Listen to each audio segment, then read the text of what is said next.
Welcome to Photoactive, a podcast about photography and technology. I'm Kirk McElhearn. And I'm Jeff Carlson. You can find show notes, including any photos we discuss in this episode, at photoactive.co. That's photoactive.co. So just as we prepped, I noticed that we're up to episode 150. What? 150? 150 episodes. Wait a minute. All right. It feels like we just started this last year. It did. Actually, I have no idea.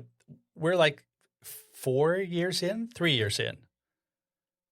We started this. I'd have to go back to the. I think, weren't we doing this weekly initially, but then we realized that was way too much for us. And then we moved to 2 weeks. So 150 would be 3 years at weekly or 6 years at 2 weeks. What are you doing math? Don't you math in front of me, sir. I am a writer, and I reject your math. Yes, we're writers. We're not mathers, as you've said in a recent comment on Facebook about something.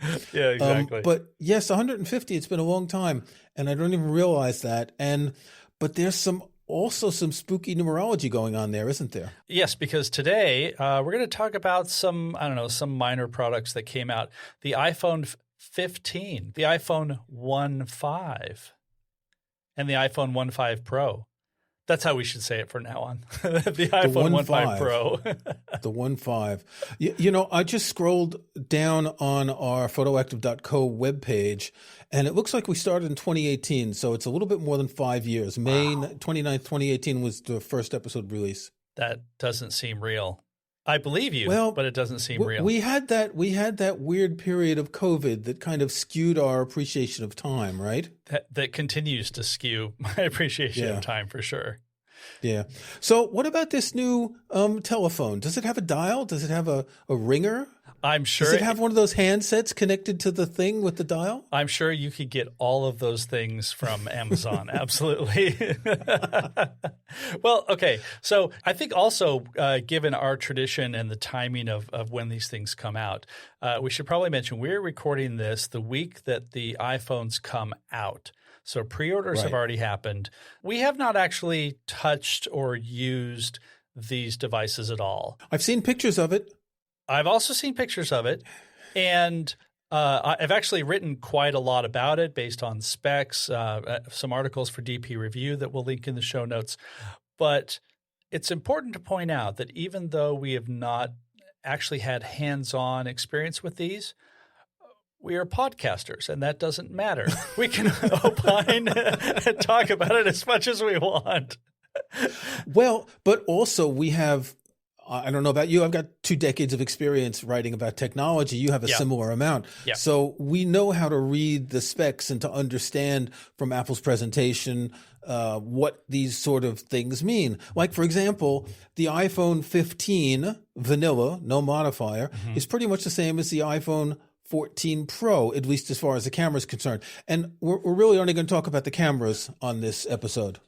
Yeah. I mean, there are, of course, lots of things that we could talk about. And I would say for the most part, that's true, except for some caveats. Let's start with some basic specs. The big news about these is that every iPhone 15 and iPhone 15 Pro now has a 48 megapixel camera, main camera. The main camera is now 48 megapixels. Right. The ultra-wide camera is the same. The 3x telephoto in the iPhone 15 Pro is the same as what was in the iPhone 14 Pro. But there are also some other circumstances. But just sticking with the iPhone 15 by itself, it doesn't have the exact same sensor that is in the iPhone 14 Pro. It just happens to be 48 megapixels. It's a little bit smaller, physically smaller. And, of course, the iPhone 15 doesn't have a telephoto lens, so it still only has 2 cameras. Right. But because they have the 48 megapixels, you kind of have a telephoto because you get the 2x mode, which does the crop, the 12 megapixel crop in the middle of the sensor. Right. If you didn't understand that, maybe listen again, because it is kind of confusing. Maybe Let's look at this in terms of, let's look at it from the other side, the user side use case. You want to take this kind of picture. What can you do with the iPhone 15 non-Pro?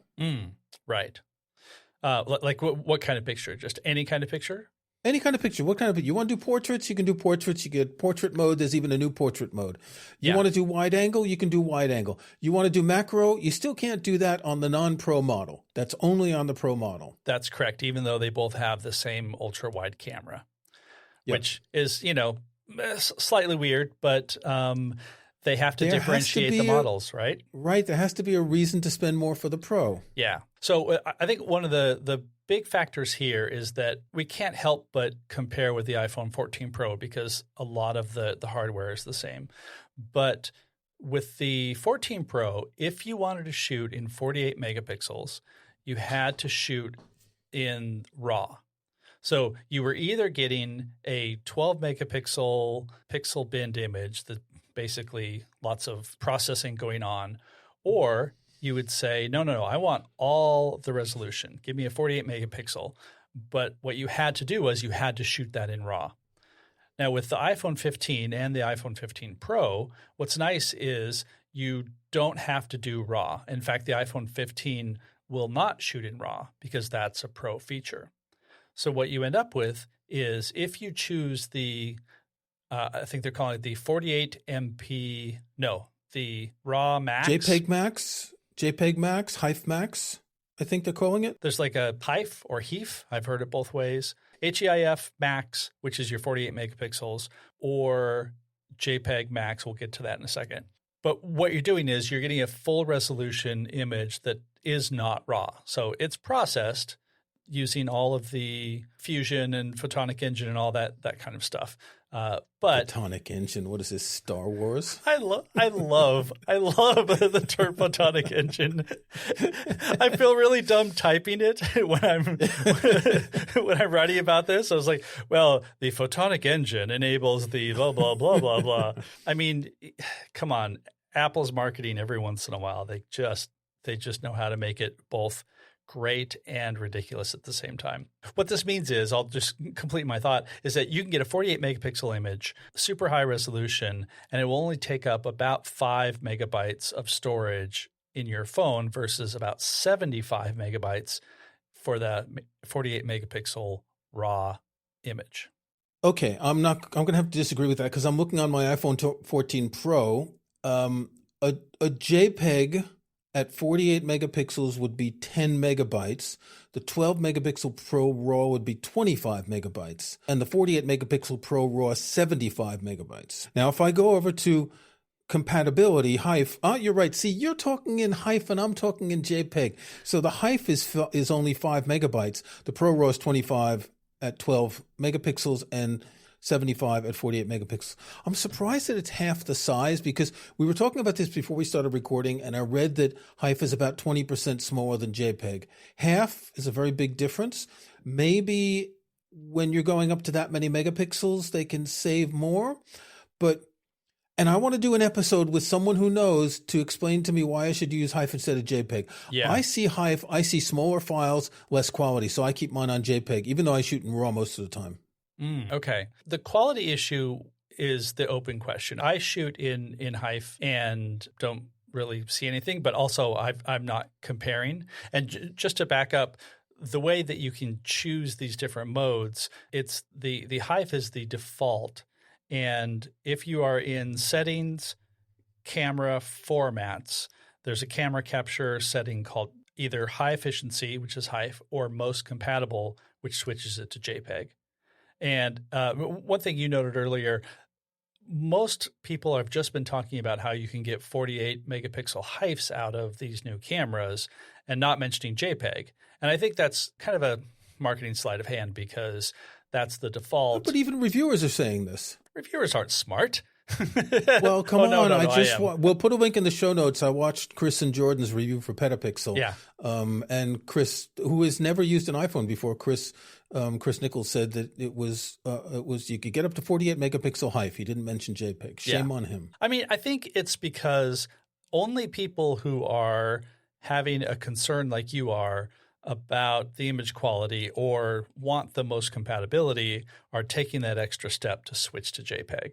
So it's also just kind of being left out of the conversation because the point being, you get 48 megapixels. That's not RAW.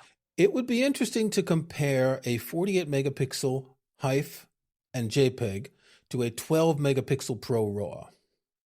Absolutely. We'll have to look at this when you get your new telephone. We'll have to look at this, and we can compare. I can compare on mine, and you can compare on the 15. We can take a few pictures, and we can try and compare them, because it would be useful to be able to tell our listeners, should you shoot in Pro RAW, but at 12 megapixels, if you don't want 48 megapixels, it's going to take up 75 megabytes. Mm-hmm. Which is better, shooting the 12 megapixel Pro RAW or shooting the 48 megapixel HEIF or JPEG? Yeah. I think there's going to be a balance where, recovering shadows and stuff like that in the RAW you wouldn't get in the JPEG.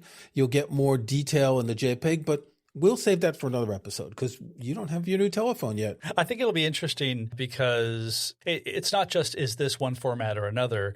It's that HEIF is also wrapped. The image that you get is an HEIC file, which is a container, and the container contains the image file plus any live photos, motion, video clips, and I don't know what else they can put in their depth data. It's a big old package that nonetheless gets smaller. So yeah, definitely good fodder for a future episode. So you are getting a new telephone and I'm not. I decided not to buy one. I really don't need it. The camera difference isn't that important to me. I've already got my 48 megapixels. Mm-hmm. The Pro Max does have a new camera, which we'll talk about in a minute, which is kind of interesting. But I'm going to predict that while people are going to buy it, most people aren't going to use it. Anyway, what else do we know about the non-Pro cameras? I think the other really significant things that stand out in my mind is, and this is also the non and the Pro, is that the default shooting mode is now 24 megapixel images. So I know we're throwing around a whole lot of numbers, but basically right now we have a 48 megapixel sensor. The iPhone 14 Pro, the default mode is you will end up with a 12 megapixel image because it takes basically 4 pixels and uses them as one, and that's how math works. Woo, math. But there's been a lot of math involved in this. And you know what? A quick aside, I, as a reviewer and as somebody who is writing about the news and the specs and all of that, I'm occasionally getting confused and having to recheck my work because we're talking about 3 or 4 different cameras with different resolutions and different all of this. So I can only imagine what somebody who doesn't do this for a living, looking at all the specs, it's got to be really confusing about buying a camera. So that's just me opining. Well, it's true since last year with the iPhone 14 and 14 Pro, where they made a bigger distinction between the non-Pro and the Pro models. Previously, it was 2 cameras versus 3. Then it became 2 cameras versus 3 plus Pro RAW. Now it's still Pro RAW on the Pro and 2 cameras, but you get a 48 megapixel sensor. And it's like, pick the color you want and buy the phone you want. Exactly. If you're really into the photography, then you get to the Pro Max. Mm-hmm. Well, then you get to the Pro, which has the 3rd camera, and the Pro Max, which has an even different telephoto lens. Exactly. And that's one of the biggest changes. With smaller resolution. But okay, so here's the cool thing about the Pro Max. And this is one of those years where the Pro and the Pro Max, the difference is in the camera, not just the screen size, which is slightly annoying. But there's also a difference in the amount of default storage. So in order to charge $200 more for the Pro Max, they're giving you 250 gigabytes of storage, which costs them about $6 more, but which would cost you $100 more if you bought it in addition, if it started with 128. That's true. Yeah. 100. Does anybody use 128 on their phones? Do you? I have 128 on mine. It's only half full because all my stuff's in the cloud. I don't shoot a lot of videos. Okay. Yeah, that makes sense. Actually, my 14 Pro, I got a 512 gig version, thinking, because it shoots Pro RAW video and all of that. That was a mistake. So So the one that's coming, the 15 Pro that I ordered, is going to go back to 256 gigs. And now you watch, I'll end up for some reason shooting a lot of lossless, log graded ProRAW video and screw myself. Okay, but then I want to take a turn to the side here to point out something that's really important to know about, that since the new iPhones have USB-C, you can shoot all that stuff on the iPhone Pro or Pro Max, and you can record your video onto an external SSD. And so in Chris and Jordan's video, they were doing that. They were shooting 4K video, recording it on a different device. So you're not even using the storage on your phone. So if you know you're going to be shooting a lot of video, you've got a half a dozen of those portable SSDs like I do. And just plug that in and don't worry about the storage on the phone. Yep. And I think that if you want to record 4K at 60 frames per second, you have to go external. It won't record that. It'll only record 4K 30 frames per second internally. Right. Yeah. So no, that is an excellent point to make out. So yay, I made the right decision. Okay, wait. Stepping back, we want to talk about the Pro Max difference, because I think what a lot of people are going to be looking at is that the Pro Max has a 5x zoom. And Apple says this is a 120 millimeter equivalent zoom. And you say to yourself, well, that's very cool, but how can they do that? Because these are all small devices. And one of my favorite words is it is a tetraprismatic lens. Tetraprism. It's wonderful. It's clever because I've heard about periscopic lenses, which is basically a lens with a mirror, like a periscope in a submarine. Yep. So there's a long channel that instead of pointing out from the sensor is at a 90-degree angle, and there's a long channel because for a telephoto lens, the light has to travel further. But they've got a thing where it's bouncing around 4 times, and that's so cool. It is. I mean, the engineering to make some of these things happen is just mind-boggling, especially at the scale. I mean, like these are all still very, very, very small. And at least from what I could tell, all of the initial reviews were released today, and I've only just started looking at them. But it seems to do a pretty good job of, giving you extra reach with that zoom, but also like the image quality is not bad. The one thing about that is that sensor is only a 12 megapixel sensor and will only give you 12 megapixel images. So it's not like the main camera that will give you 24 megapixels. So there's a bit of a trade-off, but then again, we've lived with 12 megapixels for years and years. And so sometimes like that reach, especially and hopefully having that reach be mostly optical versus a digital zoom should make a big difference. And I'm hoping it will make a huge difference. And I think that's important because most people, when their iPhone, when they're turning the little zoom arc, semicircle, whatever, they see it go up to 5x or 8x or 10x. And you're just saying they got a 5x zoom, like, well, I've already had that for years, but you don't. What you have is a digital zoom that kind of interpolates the pixels and kind of mushes them together so you don't get the same quality. Now, I don't know how much you can go above the 5x with a digital zoom. Can you go to 10x or more? That is a very good question. I think that it must be more, but I haven't seen that listed anywhere. Okay. That's a good question. That'll be a question for our next episode. Yeah. Here's something really interesting that I found. For the first time, Apple has started talking in focal length equivalents, 24 millimeters, 28, 35, 77, 120. And I kind of wonder if the popularity of these fixed lens mirrorless cameras like the X100 series, like the Leica Q series, Ricoh GR, whatever, I wonder if that's got Apple a little bit worried that people are switching to real cameras instead of the iPhone. No. So they're trying to talk to photographers who are thinking about lenses. Well, instead of the X zoom doesn't mean anything to anyone. Right. So I think there are two things that are happening here. Yes, they are. Well, okay, 2.5 things. No. Apple is not worried about any other camera companies taking over. I mean, that would be just like a tiny blip in a small spreadsheet of a difference. But what I think they are doing are a couple of different things. One, by using the millimeter equivalents, they are speaking to photographers because they know most of the people who are going to buy these things, especially going from like a 14 Pro to a 15 Pro, like the camera makes a huge difference in whether you're going to choose this. So I think in one sense they're courting photographers, but in another sense they're giving that photographer sheen to the product. So people who aren't photographers, they'll be thinking, oh, well, they're referring to things now as 120 millimeters, or they say that I can choose between 3 different focal lengths, the 24 and the 28 and the 35. And I've heard 35 millimeter is like a popular photographer thing. So this must be a better tool for photography. Even if I don't even know what that is, I think it's all marketing, but I think it's effective in that way.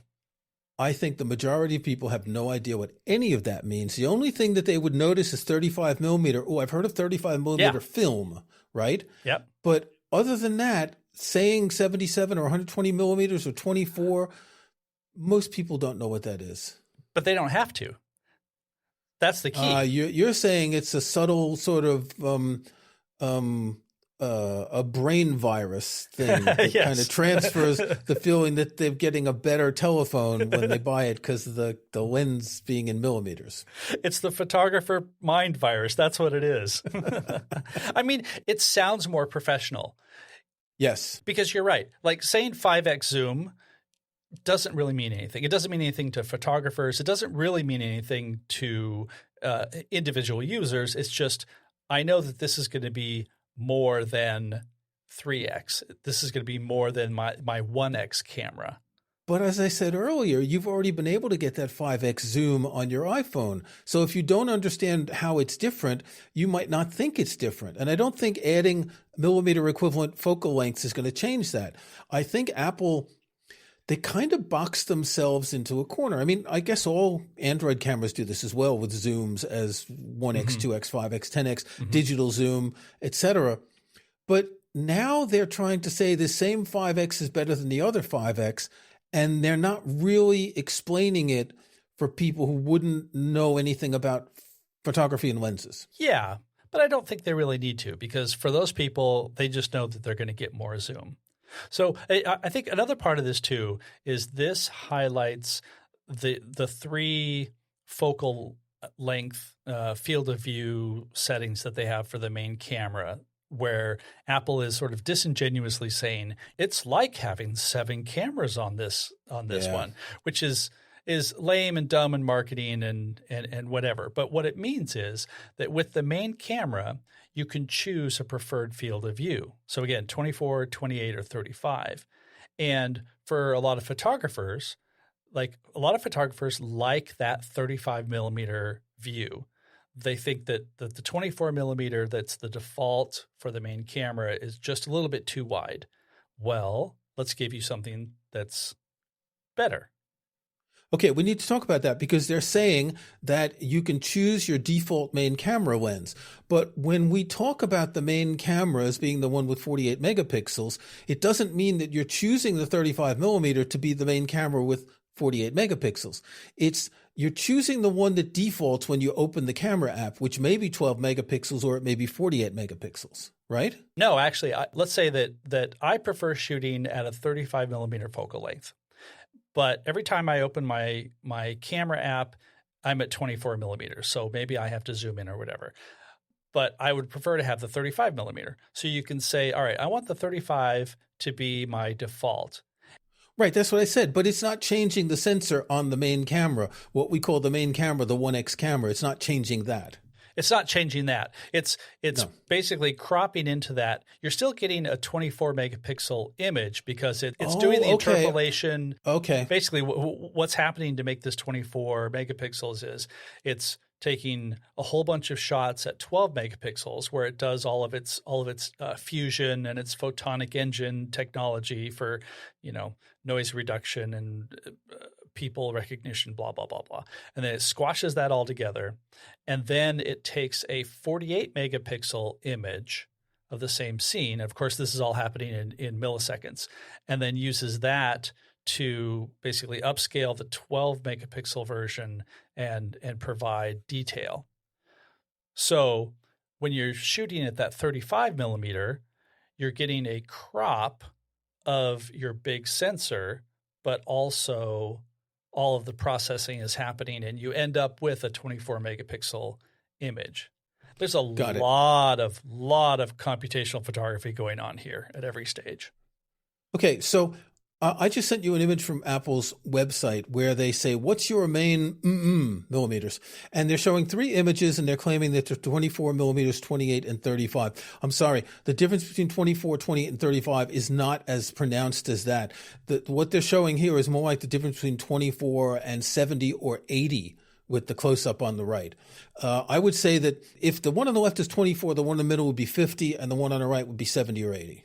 Yeah, this has come up in a lot of forums in the comments on one of the DP review articles I wrote. People were like, how can you say that these are the different ones? I'm like, this is Apple's image. And I would believe, let's give like a very tiny benefit of the doubt, that these are shot using those different focal lengths. But I think it's like, okay, we're going to switch to the 35 millimeter and we're going to take 3 steps closer. Yeah. Like clearly this camera is not in the same physical space.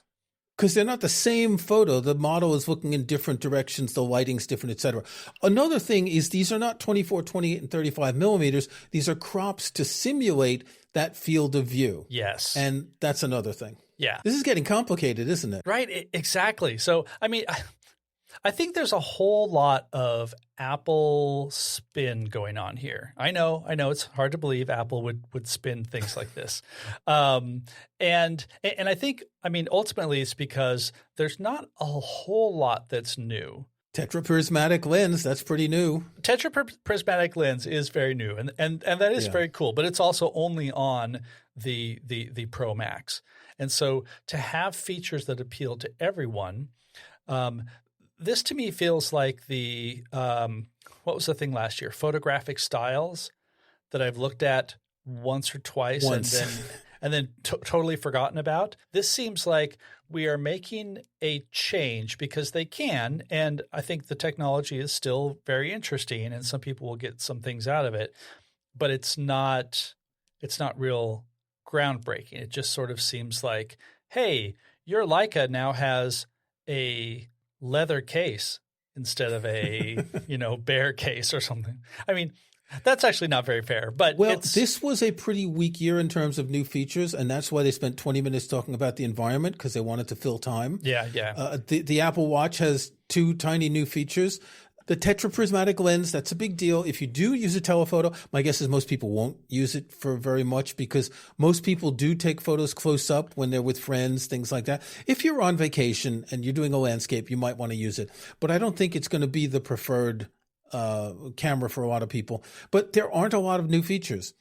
I would say that if you're not a tech journalist and don't need to review it, you shouldn't buy the iPhone 15 Pro if you have an iPhone 14 Pro. Now, if you don't have a Pro, then getting even the non-Pro at the 48 megapixels, that's a big leap. On one of my other podcasts, when talking about the new iPhone and the new Apple Watch, I pointed out something that we always compare to last year's model. But most people, they upgrade every 2 or 3 years. So if you're upgrading from a 12 or a 13, go for whichever one you want. This is going to be a huge upgrade for you. Yeah, definitely. I mean, even just in terms of like night mode and things like that we forget about when we do the incremental 1-year upgrades. Because I mean, and allegedly night mode is better in here because the Pro models have a better processor, the A17 Pro processor. But I'm actually kind of envious of the people who have held on to like their iPhone 10 or 10s, and then finally realize that okay, it's starting to get to be that time, and I'm going to jump to a 15 Pro. Like that has got to be a great upgrade, and for some people. That's how they do, because the iPhones actually retain their use for many years. Okay, we're past a half an hour. Is there anything more to say about this new telephone? A couple of things that I do want to point out is that the portrait mode feature is actually kind of interesting. And this is on the 15s and the 15 Pros, if it detects a person or a pet, it'll automatically take a portrait mode image. Sort of the way the macro mode works now, where you get close and it just sort of switches into that mode. And you don't have to specifically switch into the portrait mode. And that's kind of cool. What's also cool is that the depth map that it's creating, they are now able to let you change the focus later. And all you have to do is just tap on another area in the Photos app when you're editing and say have the background in focus instead of the foreground. And that's pretty cool. And what's even more cool is if you have an iPhone 14 Pro, or I think maybe even going back to the 13, I'm not entirely sure about this, and you upgrade to iOS 17, which is out now, you get that same feature of being able to change your depth focus. So before you could just say, I want the background to look like f2.8, or I want it to be a little bit more sharp, so it's like f8. You could change that. But now it'll actually blur the foreground in order to make the background stand out. And at least on a couple of shots that I've looked at on my iPhone 14 Pro, it has done a pretty good job. But it only seems to be from the 13 Pro forward that I'm able to use that feature on portrait images that I shot years ago. I'm trying that right now on my iPhone 14 Pro, and I don't have many portrait mode photos, but I'm not seeing any change. And this is updated to iOS 17. When you open an image, a portrait image, is it giving you a little you're opening an image, you're tapping edit, and then is it giving you a little focus box sort of like when you are shooting? No, it's not. I get the depth option at the bottom showing equivalent f-stops, but I don't see a focus box anywhere. Interesting. These might be photos that I shot before the 14. Yeah, that might be. So here's one from 2019. So that's probably too old. I have one here. No, I haven't shot any portrait mode photos since 2019. So I just don't use my iPhone enough to see that. I'll try later with one of my cats. Okay. Yeah. I went through my shots just to see how far back that feature works. And I think it was about the 13 Pro where I had the option. And then, okay, so 2 years. 2 years, yeah. Hey, one good thing to note about USB-C, which is really interesting, you can charge another device from your iPhone, and that's really cool. Yeah. So it goes in both ways. Let's say you've got the new AirPods Pro that have a USB-C connector, or you have a USB-C to Lightning connector for the older AirPods Pro, or let's say you've got a real camera and you've got an iPhone and the battery's charged, and you've got a real camera that charges with USB that's run out of power, so you can transfer power from your iPhone to the real camera. That is very cool. That's something that the iPad Pros have done for a little while. Exactly.